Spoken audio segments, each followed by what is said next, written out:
Salut à tous et bienvenue sur Radio Diagonale, la web radio 100% rouge et blanche, et bienvenue dans la causerie, une émission d'avant-match qui sera consacrée aujourd'hui à la 23e journée de Ligue 1 entre Marseille et Monaco.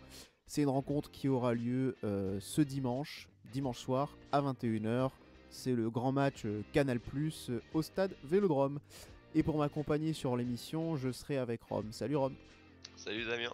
Alors, on va annoncer un petit peu le programme. Dans un premier temps, bien sûr, les notes de la rencontre face à Lyon en coupe, les notes des auditeurs. Et ensuite, la mise en perspective de la rencontre face à l'OM avec un petit historique, quelques petits stats. Bien sûr, on va aussi vous préparer, on va aussi vous proposer une interview de Mathieu Grégoire, journaliste de l'équipe, correspondant à Marseille, qui va nous parler de cette équipe de l'OM.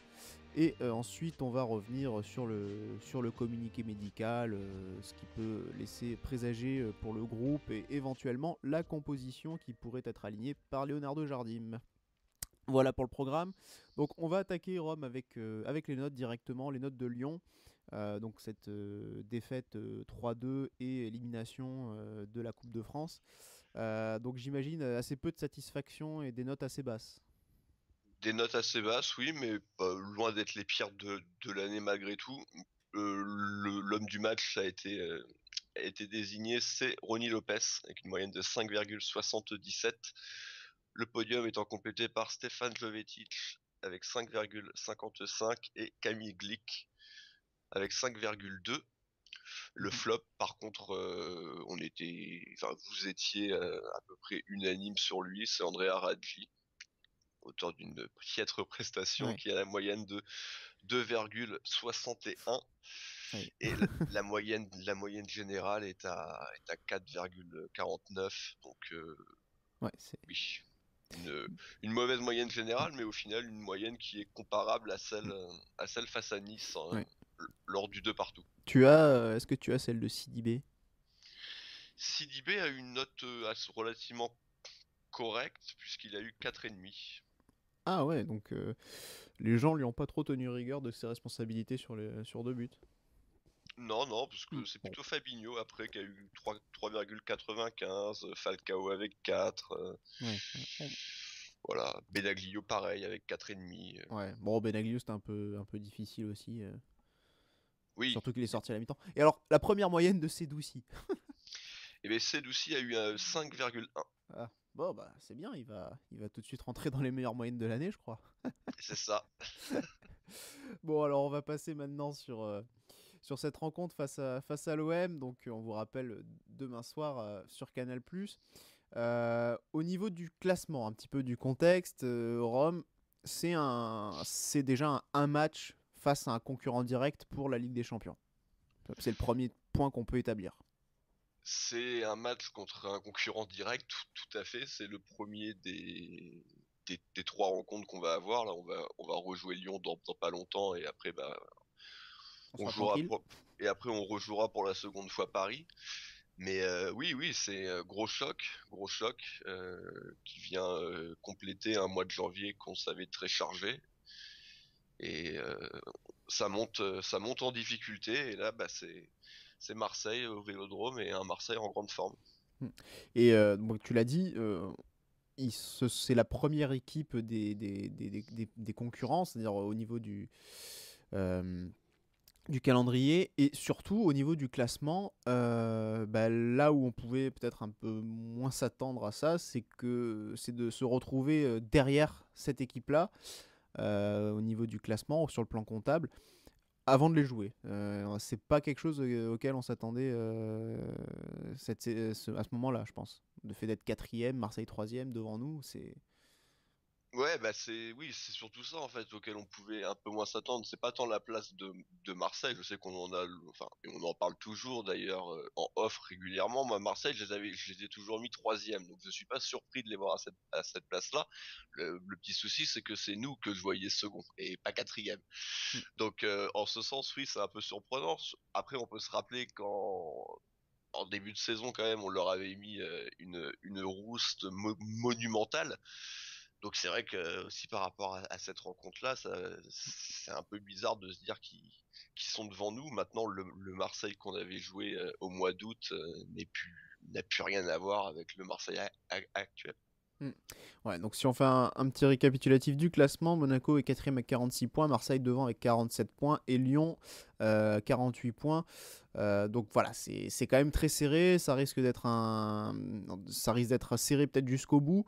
En tout cas, là, effectivement, les 2 semaines qui viennent pour la SM vont être ultra importantes, puisque aussi entre ces 2 rencontres de championnat, il y aura une demi de Coupe de la Ligue, donc une place potentiellement en finale. Donc grosse dizaine qui s'annonce pour la SM. Bah ouais, et puis après c'est clairement pas là où d'ailleurs c'est aussi valable pour Lyon et Marseille, mais c'est pas là où le championnat va se gagner. Enfin le championnat. Je compte pas Paris, même si techniquement ils sont pas si loin que ça, mais bon encore une fois, a priori quand même ils semblent avoir une marge de sécurité immense, mais c'est pas Ah là où bah, le championnat va se gagner. là, en tout cas, nous, on est à 10 points de Oui, Paris. non mais oui, mais c'est vrai que oui, mais par rapport à Lyon, il y a que entre guillemets, il y a que 8 points et ça peut aller très vite, mais ça Ouais. paraît quand même compliqué. Mais non, tout ça pour dire que clairement le championnat ne va pas se gagner maintenant. Enfin, la seconde place ne va pas se gagner maintenant. Par contre, elle peut se perdre. Donc oui, là, les 2 rencontres qui vont suivre, Marseille et Lyon, bah faut surtout pas perdre les deux, quoi, tout simplement. Si on gagne les deux, ça nous permettra au final peut-être de repasser très légèrement devant, mais au final il y aura certainement 1 ou 2 points d'écart. Par contre, si on les perd, on peut tout de suite prendre un 6-7 points de retard sur les 2 équipes, et là Ouais, ça peut devenir délicat. En tout cas, ça peut devenir délicat, voilà. comme a dit Jardim en conférence de presse, besoin d'une réaction. On revient rapidement, un petit peu, quelques mots sur l'historique. Bon, même s'il y a un avantage marseillais au Vélodrome, globalement sur les dernières saisons, depuis la remontée en particulier, c'est plutôt équilibré. Par contre, statistiquement, Monaco est quand même très bien face à Marseille. Ils ont gagné les 4 dernières rencontres de Ligue 1. Donc c'est plutôt positif. Et en plus, on s'en souvient, bah, l'image aussi de l'année dernière, il y a pas mal de il y a pas mal de raclées, notamment pour Rudy Garcia qui a quand même régulièrement pris cher face à Monaco depuis qu'il est arrivé à Marseille en plus. Et l'année dernière, on se rappelle, Monaco était allé s'imposer 4-1 au mois de janvier au Vélodrome. Oui, oh bah oui, l'année dernière Marseille c'était une bonne, enfin c'était des bons souvenirs. En même temps, l'année dernière, il y a quasiment que des bons souvenirs vu que très peu d'équipes nous ont battus. Même Paris ne nous avait pas battus en championnat, hein, l'année dernière. Mais oui, Marseille, ça s'était bien passé. Et c'était ce 4 buts à 1. 4-1 ou 4-0? 4-1, 4-1, oui. 4-1, ouais. Avec 4-1. des très beaux buts, hein. On se rappelle le but de Lemar, une sorte de centre-tir, on sait pas trop, mais il est beau quand même. Il y a un très beau, le petit piqué raté de Falcao aussi. Et puis Bernardo, Oui. la tête de Bernardo qui fait une superbe course. Je pense, ouais, Et ouais, on s'en et souvient puis bien de tout ça. Ouais. et qui avait changé le match parce que on menait 2-0 assez facilement et Marseille avait réduit le Ouais, score par Rolando. Et c'est vrai que ce but qui était arrivé juste avant la mi-temps avait complètement c'est vrai. bah, coupé les jambes des Marseillais, qui en plus avaient encaissé le 4e assez rapidement en seconde mi-temps par Lemar d'ailleurs, une nouvelle fois je crois. Silva, doublé de Bernardo. Ah, c'était Bernardo, mais Ouais. ah oui, non, oui, en fait, je me rappelle maintenant de ce but-là. Mais oui, bah oui, de toute façon, Marseille l'année dernière, ouais, c'est des bons souvenirs, mais c'était des matchs avec beaucoup de buts. On se rappelle aussi du match de coupe qui avait été un petit peu fou. Mm. Euh, on peut s'attendre à avoir de toute façon des buts dimanche. Moi, personnellement, j'ai pronostiqué 3-2 pour nous, donc Bon. En tout cas, 3 buts à l'OM, ça va pas être simple, hein, puisque c'est quand même l'équipe qui a encaissé enfin, qui n'a pas encaissé le moins de buts. Ils ont un 22, tout comme nous et comme Lyon. Donc, bah, à ce niveau-là, c'est très serré. Mais c'est surtout celle qui a concédé enfin, qui a le plus de clean sheet cette saison. Donc, Mandanda, avec 12 rencontres sans avoir encaissé de but. C'est mieux que Paris, qui est à 11. Mieux que nous, qui sommes à 9. Donc voilà, ça sera pas mais simple. C'est une équipe c'est solide. Ouais. c'est normal, Damien, vu que c'est eux qui ont le meilleur gardien de Ligue 1. Oh, oh, c'est pas beau, c'est pas beau. Je ne suis pas d'accord avec ça, mais bon, Non, mais oui, je sais bien. C'est bien pour ça que je dis ça. C'est un débat que nous avons entre nous. Voilà, donc une équipe solide et c'est l'occasion justement d'en parler avec Mathieu Grégoire, qui est le journaliste donc, de l'équipe correspondant à Marseille et qui a répondu à nos questions. Donc voilà, c'est le moment de l'interview. Alors, du coup, la première question un petit peu vaste que j'ai envie de poser, c'est entre la visite de Marseille au stade Louis II qui s'était très mal terminée et aujourd'hui où Marseille est finalement devant Monaco au classement, qu'est-ce qui s'est passé ? Qu'est-ce qui s'est passé déjà ce match à Louis II en août dernier, il était quand même étonnant dans le sens où même si l'OM a pris ce 6-1, il était impossible à prévoir. Même moi, je me rappelle 2-3 jours avant, je me disais que c'était peut-être la première fois qu'on allait avoir un bon résultat de l'OM contre Monaco, peut-être un match nul par exemple là-bas. Avec un Monaco qui s'est quand même affaibli pendant l'été, avec Mbappé qui n'était pas là ce jour-là, si je me souviens bien. Ouais. Enfin, il était à Louis II, mais il n'a pas joué. Il était sur le banc. Ces dernières heures dans le coin. Donc c'est vrai qu'on s'attendait pas à ça. Et en fait, ce qui a fait vraiment basculer ce match-là, si vous vous rappelez, c'est la compo, quoi. C'est la compo avec cette compo assez surréaliste de Rudy Garcia qui part sur une sorte de 5-3-2 ou 5-4-1 avec des joueurs qui sont pas à leur poste et qui restent encore aujourd'hui dur à expliquer, quoi. Vraiment dur à expliquer pourquoi il a mis. Alors tactiquement, il justifie le fait de mettre Ubochan sur le quai droitier pourtant, mais sur le côté gauche pour bloquer Lopez. Mais ça, il y a plein de choses comme ça, à ma vie en attaque, ou en tout cas ailier gauche, alors que c'est un poste qu'il a abandonné depuis 3-4 ans justement parce qu'il était faible à ce poste-là. Il y a beaucoup de choses qui nous ont interloqués. Doria relancé, etc. Donc c'est vrai que ce match-là, il est un peu hors norme, quoi. C'est dur de comparer celui qui arrive là à ce match-là parce que il y a un effectif qui est déjà un peu changé parce qu'il n'y avait pas Payet ni Rami à ce match-là. Mmh. Et Rami est quand même le leader de la défense marseillaise, donc ça va faire une grosse différence pour dimanche. Et puis ensuite, voilà, une sorte de coup de folie entre guillemets du coach dans son système tactique. Il voulait mettre de la hauteur des joueurs assez massifs et grands pour dominer Monaco qui est très fort sur coup de pied arrêté. Ils ont pris que leur but là-dessus, quoi, quasiment. Ouais. Et dès le début du match, donc c'était un peu surréaliste. Voilà, c'était un match assez dur à comprendre. L'OM, à part ce match-là et puis la défaite contre Rennes à domicile, est quand même une équipe qui montre les mêmes vertus depuis le début de saison, c'est-à-dire notamment une vraie solidité. Et c'est une équipe assez costaud, assez forte mentalement, qui renonce pas. Voilà, qui renonce pas. C'est peut-être un truc un petit peu différent de Monaco où on voit un petit peu parfois, je sais pas ce que vous en pensez, mais peut-être des joueurs qui sont pas forcément un poil laxistes. Ouais, un peu moins concernés par moment. Un poil laxiste, voilà, même si après faut être prudent avec on n'est pas dans leur tête, on sait pas quand ils sont à 100% ou pas, mais c'est vrai qu'à Monaco, des fois on a l'impression qu'ils sont un poil laxistes. Certains cadres, à Marseille, ils sont à fond, quoi. Ils sont à fond dans le sens où ils exploitent en ce moment le maximum de leur capacité. C'est une équipe où voilà, Ocampos se dépouille, il n'est pas très maladroit devant, pas très intéressant dans ses choix offensifs, mais voilà, il fait le taf, il se dépouille.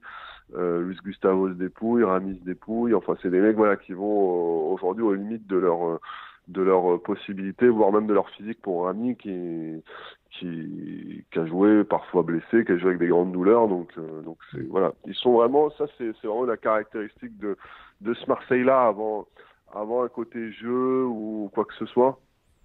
C'est d'abord ça, quoi. C'est d'abord vraiment une équipe qui se met vraiment à l'envers pour obtenir des résultats. Et après, il y a des matchs qui sont plus aboutis dans le jeu, d'autres moins. Mais l'idée, elle est là d'être un peu, comme dit Rudy Garcia, une sorte de rouleau compresseur très puissant. Et c'est vrai que le physique tient bien, on les sent en forme. pour l'instant, même si la saison est encore longue, et ils tiennent bien là-dessus, ils finissent plutôt bien leur match. Alors du coup, justement, c'est un peu ça fait une petite transition avec la question suivante. Est-ce que par rapport à l'effectif de l'OM, est-ce que tu penses que l'OM aujourd'hui est à sa place ou un petit peu au-dessus? C'est-à-dire, est-ce que tu penses que ça va tenir ou ça va finir un peu par craquer, de tout miser un peu sur l'aspect physique? C'est sur le physique, le problème c'est que je sais que ce que je peux te dire là-dessus de concret, c'est que les préparateurs physiques de l'OM, pour l'instant, ont fait du bon boulot. Ils ont commencé dès l'été à faire une préparation très individualisée en fonction des joueurs, et puis sur les temps, en préparant ces périodes de novembre-décembre notamment, et de janvier, février, mars, qui sont des périodes où il y a des matchs tous les 3 jours quasiment. Donc ils ont vraiment individualisé là-dessus, et avec des rythmes propres à chaque joueur et du foncier propre à chaque joueur dès l'été. Et pour l'instant, ça marche bien. Pour l'instant, ça marche bien. Ils sont très, très, très, très prudents sur cette période de janvier, février, mars, parce que c'est celle où il y a beaucoup de blessures. Ouais. Donc, Et ça enchaîne donc beaucoup ils sont entre les coupes et nationales donc en plus. ça, Ouais. ouais, alors ça a enchaîné déjà, si tu veux, en novembre-décembre avec l'Europa League. Et déjà les coupes de la Ligue et tout. Mais ils n'étaient pas inquiets à ce moment-là, parce que voilà, c'était pour eux, cette période-là était beaucoup moins sujette à d'éventuelles blessures ou d'éventuels pépins que la période dans laquelle on est jusqu'au 18 mars. Et force est de constater qu'il y a quelques petits pépins avec Sanson, bon, même si c'était beaucoup moins grave que prévu, ou Amavi qui est un peu sur le flanc. Donc voilà, ça c'est pour te dire physiquement qu'ils sont, pour l'instant, ça tient. Est-ce que ça tiendra jusqu'au bout? Je sais pas. Après, tu sais, si Luis Gustavo se blesse, c'est comme si Falcao se blesse chez vous à Monaco. Ouais. Hein. Ta saison, elle peut prendre une tournure très différente. Hein. Si Luis Gustavo ou Thauvin se blessent, Marseille peut être dépendant de ça. Pour ce qui est du niveau global de l'équipe, moi, tu sais, en début d'année, on fait le Tour de France des clubs, et on les place à peu près, au classement là où on les voit. Moi, je les avais mis 3e, parce que déjà, pour moi, ils sont à leur place aujourd'hui, dans le sens où c'est une équipe qui est solide, avec des joueurs expérimentés. Ils ont beaucoup investi cet été, alors qu'une équipe comme Monaco s'est plutôt affaiblie. En tout cas, pas forcément remplacé des cadres majeurs, on les a pas encore bien remplacés. Une équipe comme Marseille, si tu veux, elle était déjà en construction. Il y avait le mercato d'hiver et le mercato d'été, où ils ont pris beaucoup de joueurs sans se débarrasser sans faire beaucoup de transferts dans l'autre sens. On va dire, ils ont perdu 2 vrais titulaires qui étaient Vainqueur et Gomis. Et à côté de ça, ils ont pris Amavi, ils ont pris Luis Gustavo, ils ont pris Mitroglou et Germain. Tu vois, tout en gardant Payet, Thauvin. Donc c'est une équipe qui se construit, en fait. Elle n'a pas encore le problème de Monaco, qui est d'être au sommet, et donc de susciter la convoitise. Du coup, l'objectif du club, des dirigeants, est-ce qu'il a été vraiment annoncé, ou en tout cas en interne il est connu? C'est vraiment ça, c'est qualification pour la Ligue des Champions impérative. En dessous, ce sera une déception. Alors, il y a deux façons de voir les choses. Il y a la façon effectivement publique, où l'idée est de dire on fera mieux que la saison dernière, que la 5e place, ce qui est un non-sens, en fait, parce que être 4e au lieu de 5e, c'est un non-sens absolu, en fait. Donc ça, c'est un petit artifice de com et tout. Après, ils font très attention à ce qu'ils disent, parce que McCourt et Héron ont tellement fait de déclarations spectaculaires. Par exemple, McCourt a dit on veut disputer le titre à Paris dès cette saison 2017-2018, tu vois. Pour au final vous conseiller de prendre une tisane. Donc voilà, donc en fait, si tu veux, ils ont jonglé, parce qu'à Marseille ça s'emballe vite. Donc si tu veux, ils ont jonglé avec ça. Ils sont beaucoup plus modestes dans leurs propos aujourd'hui. Et Hérault par exemple ça serait pas un accident industriel. Si on n'est pas en Ligue des Champions, on n'a pas budgété ça cette saison, mais la saison prochaine. Bon, on n'est pas obligé de le croire à 100%. On peut aussi avoir du recul et se dire que si, en fait, ils sont en Ligue des Champions dès maintenant, ça permet à un projet de garder son élan, en fait, tu vois. Il est lancé, il est bien lancé. Par contre, s'ils sont pas en Ligue des Champions, McCord va remettre de l'argent pour pour éponger encore les déficits et pour le mercato, mais le projet, ça fera qu'il y aura moins d'argent pour la suite et qu'ils devront être meilleurs encore, tu vois. Mhm. Dans les recettes, dans les choix de transfert, de recrutement. Donc pour garder cet élan, pour rester compétitif, évidemment que c'est bien, il faut être en Ligue des Champions pour l'OM. C'est la suite. Et encore une fois, quand tu vois les joueurs qui sont arrivés avec les salaires auxquels ils sont arrivés, c'est pas des salaires de 7e de Ligue 1, quoi. Honnêtement, c'est des salaires de Ligue des Champions. Donc avec beaucoup de primes qui sont liées à ces performances-là. Donc pour moi, on est sur un double discours. Mais voilà. Et puis Garcia, il est pas venu là pour perdre son temps. C'est pas quelqu'un qui a dit je viens là pour 10 ans, on va construire une équipe, ça va être super, je vais sortir des jeunes du cru, hein. Non, Garcia, il est là pour gagner, hein. Et lui, il va les remonter à bloc pour battre Monaco parce qu'en plus sur Monaco, il y a depuis qu'il est arrivé, c'est son équipe noire un peu. Tu vois, c'est vrai que c'est 4 défaites en 4 matchs contre Monaco, alors qu'il a fait quand même 2 nuls en 3 matchs contre Paris. Et à chaque fois, 4 buts encaissés au moins. Et il a perdu 2 fois contre Lyon, mais là-bas, tu vois, et puis dans des proportions quand même moins spectaculaires. Donc non, Garcia, et lui, il va être en Ligue des Champions. Puis Garcia, il est sous contrat jusqu'en juin 2009 pour l'instant. S'ils vont en Ligue des Champions, je pense qu'ils prolongeront rapidement. Mais si tu veux, ça veut dire qu'il fera pas 2 ans et demi sans avoir été en Ligue des Champions, tu vois. Ça, c'est évident. Évident. Donc, oui, c'est un objectif réel. Ouais. Un petit mot rapidement sur le mercato, c'est plutôt calme, là ça se termine dans moins d'une semaine. Ouais. C'est pas prévu qu'il y ait de renfort ou de départ finalement? C'est à l'opportunité. Donc là, on a Doria qui était prêté à Malatya Sport, mais bon, de toute façon, qui faisait banquette. Et puis Fanny qui se dirige vers une résiliation à l'amiable. Donc c'est les dossiers qu'on avait anticipés depuis quelque temps. Écoute, pour l'instant, non, il ne devrait pas y avoir autre chose, en tout cas au niveau des départs. Et puis au niveau des arrivées,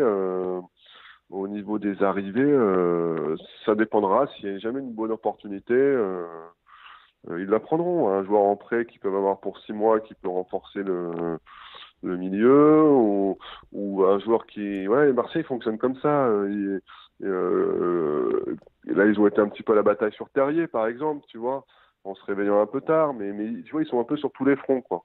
Ouais, parce que donc s'il y a une opportunité, ils la feront. Marseille, c'est une équipe pour l'instant, hein, sur les mercatos, qui est de coup, hein. Il n'y a pas pour l'instant un mec, je peux pas te dire un mec qui a été le mec suivi depuis 1 an et qu'on a volé à la barre de la concurrence. Je peux pas t'en dire un comme ça. C'est encore un peu ce secteur-là, il est encore un peu déficient sous la houlette de Zubizarreta. C'est pas encore totalement. Oui, on attend un peu Zoubi là-dessus. Ouais. On attend un peu Zoubi là-dessus. On attend qui aurait pu être Aboubacar, par exemple, tu vois, au moment où si tu l'avais pris en juin-juillet Aboubacar, là, ça aurait été vraiment, tu vois, un pari. Enfin, en tout cas un coup, quoi. Pour dire voilà, on mise sur Aboubacar, tu vois.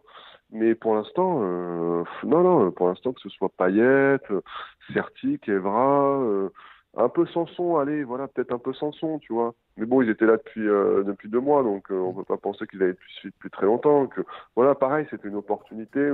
Montpellier avait besoin d'argent, c'est parti, quoi. Donc ils ont mis ce que personne ne voulait mettre. Gustavo, il a choisi entre l'Inter et l'OM, mais voilà, on peut pas dire qu'il était les clubs européens ne bougeaient plus sur lui en pensant qu'il était un peu cramé, qu'il coûtait trop cher, tu vois. Donc à ma vie, il est recalé du FC Séville, tu vois, et c'est après qu'il vient à l'OM. Après, encore une fois, bonne pioche, hein. Monaco ou Nice n'ont pas voulu y aller, Marseille est venu dessus, ils ont fait une bonne pioche, parce que je pense qu'à ma vie, aujourd'hui, il est meilleur que tous les latéraux qu'il y a à Nice ou à Monaco, hein. Ah oui, Georges...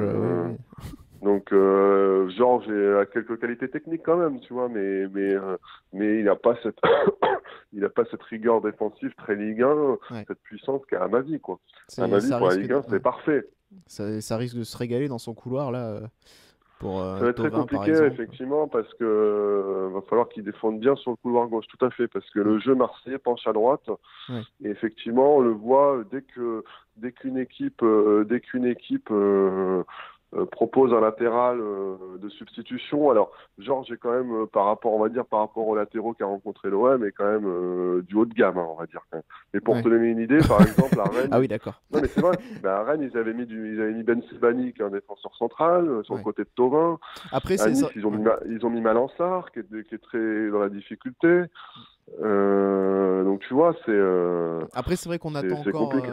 On attend encore la confirmation qu'il puisse être là, puisqu'il était absent, il s'était blessé, il s'était fait mal contre Metz après son but. Oui, il s'est pris un coup, voilà. Il s'est pris un coup. On c'est attend pas encore musculaire, mais j'ai l'impression qu'il s'est pris un coup. Ouais. Voilà, donc on n'a pas plus d'informations pour l'instant, mais c'est encore incertain sur sa participation. Mais en tout cas, oui, si on met soit Sidibé, qui est pas non plus une référence sur le plan défensif, ou même Radji, qui en termes de vitesse pourrait être pris en défaut, on sait pas trop. Radji, ça serait très compliqué, hein, je te le cache pas. Je pense pas qu'il mettra Radji, moi, parce que c'est un joueur qui est très dur dans le 1 contre 1, bon, après Radji, il était rentré en cours des matchs à Dortmund contre des mecs comme Pulisic ou Dembélé, mais c'était c'était à la limite, de toute façon, Radji. Il a joué aussi contre, je te dis même aussi contre Manchester City, hein, sur le côté, je crois. Ouais, bien sûr. Non, ou en défense centrale. Non, en défense centrale, dans l'axe. Il avait remplacé Gemerson suspendu. Voilà, dans l'axe, mais bon, après voilà, Radji, attention, faut le respecter, mais c'est compliqué. Effectivement, il est très très pénible il est très pénible en 1 contre 1, ça c'est sûr. Hein. Mais c'est vrai qu'un il est très pénible lancé, ça pourrait quand même lui faire très très mal. Hein. Ouais, puis il court tout le temps. Il court tout le temps, donc c'est vrai que c'est important d'avoir une bonne relation aussi, que l'autre joueur de côté monégasque défende aussi ou soit solidaire, parce que sinon ça fera beaucoup de prises à deux sur le côté droit. Mais bon, après Jardim il maîtrise plutôt l'OM, il connaît bien cette équipe, c'est bizarre parce que tu vois là Monaco, on a l'impression franchement que Marseille est au-dessus et tout, et en même temps faut pas crier victoire contre cette équipe de Monaco, tu vois. Parce qu'elle est capable de te mettre 3 coups de pied arrêtés et voilà quoi, tu vois. Elle est capable de mordre. Après, honnêtement, si on prend les phases en ce moment les phases positives, négatives, ou moyennes, on va dire, Marseille est au-dessus, quoi. En ce moment, Marseille est vraiment dans une bonne phase. Monaco, on va dire, est dans une phase moyenne. Je suis pas du genre à dire non plus qu'ils sont à la rue, tu vois, loin de là. Hein. Mais Marseille est dans une meilleure phase qu'eux. Donc on va voir, écoute, on va voir comment Monaco se débrouillera face à l'OM, quoi. Il y a des absences de poids du côté de l'OM pour cette rencontre déjà confirmées? Non, pas encore. Garcia en parlera à la course tout à l'heure, mais je pense que à ma vie ça va être un peu Just. Et donc sur le côté gauche, et c'est à peu près tout, je pense. Hein. Si je dis pas de bêtises, à moins qu'il y ait mais je pense que Payet, Gustavo Arani seront là, ils ont été préservés. Comment il s'appelle Sanson, il est de retour. Anguissa est apte. Non, à part ça, pour l'instant, à moins de pépins de dernière minute, ce serait surtout Amavi qui me semble encore un peu juste. Donc on va se diriger vers une équipe, une compo assez classique finalement. Ouais, il y aura juste oui, on devrait être sur un 4-2-3 assez classique. Du coup, s'il n'y a pas Amavi, donc Sarr à droite, Sakai à gauche, dans l'axe Rami Rolando. Devant Gustavo, une petite indécision, est-ce qu'il met Anguissa ou Sanson? Anguissa qui est un joueur qui est la charnière, la paire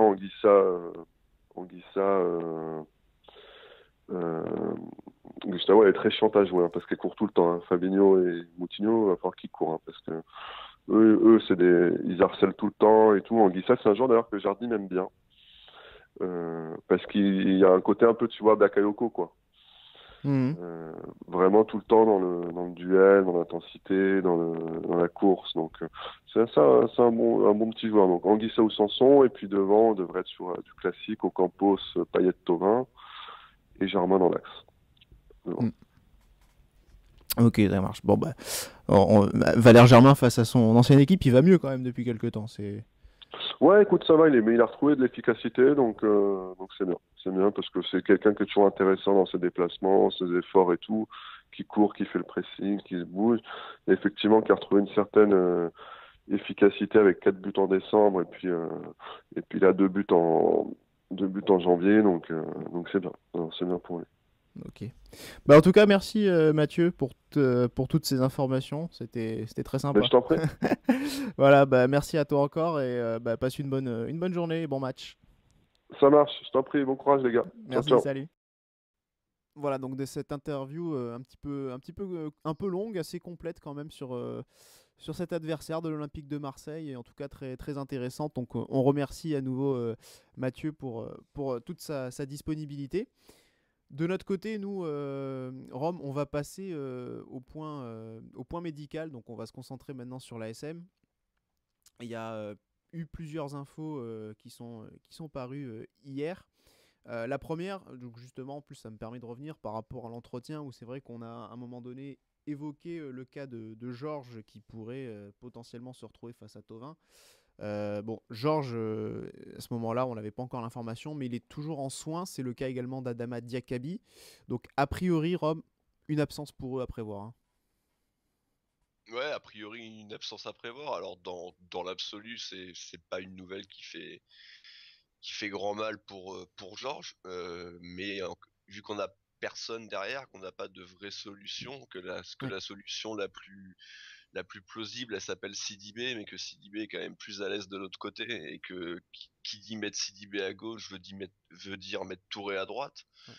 Touré Puis qui de toute réussit bien face à façon, Marseille quand même. oui, bah oui, c'est vrai qu'on se rappelle de Il y a 2 ans, son match au Vélodrome. Ouais. qu'il avait marqué 2 buts, bah, dans un match fou aussi d'ailleurs Ouais. à l'époque. C'est pour ça moi, que j'ai pronostiqué qu'il y aura des buts ce week-end. Mais de toute façon, sur ce poste de latéral gauche, si on reste en l'état, maintenant il reste quelques jours de mercato et on voit quand même pas grand-chose venir. De toute façon, avant tous les matchs, à chaque fois, on va dire que ça soit Georges, que ça soit Radji, que ça soit Sidibé, ça sera pas le top dans tous les cas. Donc, de toute Et façon, surtout ça face va à un être. des joueurs en forme de l'OM, à Et savoir Florian surtout Thauvin. Ouais. face à un des joueurs en forme de l'OM, et puis derrière Mbappé, ce qui se fait de mieux en Ligue 1 à ce poste-là. Et l'autre joueur absent, donc c'est Adama Traoré qui soigne ses adducteurs. Bon, c'est un peu gênant Oh, maintenant parce qu'il voilà, il joue pas beaucoup, mais il est toujours à l'infirmerie, donc c'est un petit peu, ça commence à devenir un peu problématique un petit peu pour lui. La bonne nouvelle en revanche, c'est Gemerson qui a repris avec le groupe. On peut s'attendre à le voir en défense. ah, oui, c'est une très bonne nouvelle. Après, oui, on peut s'attendre à le voir parce qu'il n'a pas raté tant que ça, donc je pense qu'il peut être relancé tout de suite, même si ça sera certainement un gros match. Donc on peut s'attendre à qu'il y ait du rythme, mais comme on l'a dit, de toute façon, il n'y a pas Georges, donc on n'a pas beaucoup de solutions en défense. Radji sort d'une prestation Ouais. catastrophique. Ça ne veut pas dire qu'on verra pas Radji sur le côté, mais on a besoin en tout cas de retrouver cette charnière, même si elle est Mais d'un côté, le moins fait en de... vue que ouais. l'an dernier, ça reste quand même les deux titulaires avec Glick incontestable et incontesté. Ça reste quand même une bonne nouvelle dans le sens où ça permet aussi de ne pas avoir peut-être à mettre soit Radji, soit Endoram, ou en tout cas de griller une cartouche en défense pour pouvoir en mettre un à gauche, notamment. Enfin, si besoin, mettre peut-être Radji à gauche, ça peut être possible aussi. Même si bon, on n'y croit pas trop, on sent que ce serait très difficile pour lui, mais Ah bah ça, en face tout à cas, Tovin, voilà. Mais en tout cas, ça permet d'éviter de griller une cartouche ce retour de oui. Gemerson. Donc c'est quand même la bonne nouvelle. Moi, je sais pas ce que t'en penses, mais je vois un système plutôt 4-2-3-1, donc pas forcément un 4-4-2 comme face à Lyon. Je vois plutôt un 4-2-3-1 justement avec possibilité d'avoir un milieu en plus pour bien prendre le côté de Tovin justement. Bien, comme disait Mathieu Grégoire, les prises à deux, tout ça, accentuer sur ça. Je sais pas ce que t'en penses. Ouais, c'est loin d'être impossible. Du coup, en fait, tu revois Lemar prendre ce poste de numéro 10 qui fait un petit peu débat pour compléter le milieu de terrain qui sera certainement Moutinho et Fabinho. Oui, oui, je pense que là-dessus, il n'y aura pas beaucoup d'hésitation. Alors, par contre, aussi à savoir, on n'a pas de nouvelles de Benalio dans le communiqué médical, donc On espère du coup qu'il se soit remis de sa blessure. On savait pas trop ce qu'il avait. Et puis c'est toujours mieux d'avoir Benalio en numéro 2 s'il est bien là que c'est Doucy. Oui, Voilà. c'est sûr. Voilà. Puis après, donc au milieu de terrain, ouais, peut-être Lemar en 10. Donc à gauche, on peut envisager peut-être de retrouver Baldé, certainement. Oui, il y a des chances. Maintenant, c'est vrai que sur la dernière rencontre, Ghezal a fait une très bonne rentrée. Est-ce qu'il va du coup le mettre titulaire, sachant que c'est vrai qu'il est plutôt habitué à faire des bonnes rentrées plus que des bonnes titularisations. Ronny Lopez, comme je l'ai dit, d'entrée a été plébiscité entre guillemets, mais en tout cas a été élu homme du match. Donc il sort aussi d'une bonne prestation. Alors au contraire de Baldé, donc c'est vrai que peut-être là si tu prends juste la forme à très court terme, on pourrait s'attendre à Lopez Ghezal. Moi maintenant je veux que Baldé soit titulaire parce que c'est quand même le meilleur des trois dans l'absolu. Donc après à savoir qui sera l'autre ailier, moi j'ai toujours une préférence pour Ghezal, donc je reste sur mes... Qui a fait une bonne entrée. Une bonne entrée face à Lyon, mais après c'est vrai que moi j'ai plus de mal à le voir en titulaire. Je le trouve plus efficace quand il rentre en cours de jeu que lorsqu'il est aligné directement. Bon. Mais peut-être que voilà, de la même manière que Jardim m'avait récompensé, je pense, les bonnes performances de Diakaby, les bonnes rentrées, peut-être qu'il va faire pareil avec Ghezal et l'aligner directement, c'est possible. Oui, c'est fort possible. Et puis Falcao seul en pointe, vu qu'il est de toute façon maintenant notre seul numéro 9, parce que quand même, d'avenir, il faut qu'on en parle rapidement. On a quand même perdu Cario. Ouais, c'est terrible. C'est terrible nouvelle pour le club. Ah là, je me sens mal, j'ai des palpitations là. Parce que, voilà, non, mais c'est vrai que pour l'instant, quand même le souligner, quoi. Il faut le souligner. Millions. Ouais, Cario est donc est parti, ce sera peut-être l'occasion d'y revenir, mais en tout cas pour l'instant, il n'y a pas une solution. Enfin, il y a Jovetic qui est là, mais c'est vrai que c'est une solution en moins de Jardim. On sait que Jardim appréciait Cario et qu'il le faisait souvent jouer ou rentrer en cours de match. Donc oui, effectivement, il faudra trouver d'autres idées. Oui, parce qu'on a des attaquants, c'est ça. On en a quand même, ouais, c'est ça. Ouais. On a Jovetic qui est là, on a Diakaby. Diakaby n'est pas là, donc sera pas là ce week-end. Voilà. Et pas là ce week-end, mais je veux dire. Mais il y a quand même dans l'effectif. Voilà. Oui. Par contre, on n'a plus aucun attaquant de pointe, quoi. Donc, ouais, bon. Bah après, si on joue à deux, chacun peut être. Ils sont si capables. on joue à tous. deux, oui. Le problème, c'est que visiblement, Enfin après, j'avais du mal à considérer Cario comme un attaquant de pointe. Ah bah, oui. je le considérais pas en fait. Voilà ce qu'on pouvait un petit peu dire sur ce groupe monégasque, enfin qui s'annonce avec ces absences-là et certains et des retours. Donc aussi à voir, même si ce sera pas très important, mais à voir si Benalio sera bien là, puisqu'il n'est pas fait mention de lui dans ce communiqué médical.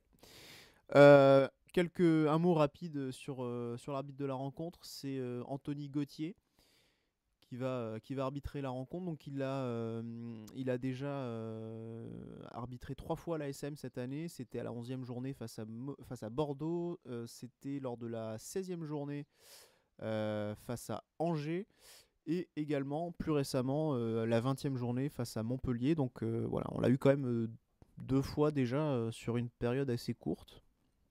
Donc 2 victoires, un match nul pour le moment. Tout à fait. Alors par contre, il a eu aussi... Et c'est de pire en pire, hein, parce qu'une très bonne victoire contre Bordeaux, une victoire compliquée contre Angers, un match nul très compliqué contre Montpellier.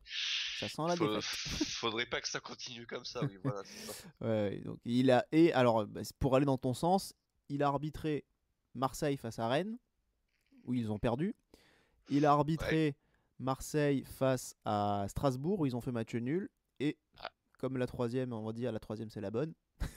Ouais, ils ont la courbe inverse Voilà, par c'est ça. rapport à nous. Voilà, ça c'est pour Ouais. tous les superstitieux, voilà. C'est ça. Si on perd, Ouais. ça sera à cause de ça, hein, voilà, faut pas chercher plus loin. Uniquement, ouais. En tout cas, il donne pas mal de cartons quand même sur une douzaine de matchs, 53 cartons jaunes, donc ça fait un beau petit paquet par match en général. C'est pas mal. Voilà. C'était tout pour nous. Quelque chose éventuellement rajouté? Non. Voilà, on a fait le tour. Donc merci à tous de nous avoir suivis. On espère vous retrouver nombreux pour la prochaine émission. Ce sera donc le débrief dimanche soir. Merci Rome. On remercie à nouveau Mathieu Grégoire pour notre entretien. La rencontre, je vous la rappelle, entre Marseille et Monaco, c'est ce dimanche à 21h sur Canal+. Malheureusement, ce sera avec Stéphane Guy. Donc voilà, on peut pas tout avoir. Voilà. Vous pourrez retrouver l'émission sur notre chaîne YouTube et sur notre site internet. Donc n'hésitez pas à vous abonner et à nous suivre aussi sur les réseaux sociaux. Salut à tous et bon match à tous. Et bisous.